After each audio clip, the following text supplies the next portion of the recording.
కొన్ని వారాల తర్వాత అనంత్, రాధికల 1200 మంది స్నేహితులు, కుటుంబ సభ్యులు ఒక ప్రత్యేక ప్రైవేట్ వేడుకలో పాల్గొన్నారు. అక్కడ back street boys, DJ David, ప్రసిద్ధ గాయని కేటీ పెర్రీల ప్రదర్శనలు అందరినీ ఆకట్టుకున్నాయి.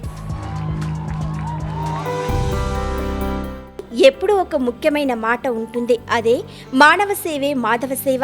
అంటే మనుషులకు సేవ చేస్తే దేవుడికి సేవ చేసినట్లే. ఈ ఆలోచన వల్ల జూలైలో పెళ్లి దగ్గర పడుతుండగా అనంత్, అతని కుటుంబం నిరంతరం 40 రోజుల పాటు రోజు వేలాది మందికి అన్నదానం చేయాలని నిర్ణయించుకున్నారు. కేవలం అన్నదానానికే పరిమితం కాలేదు.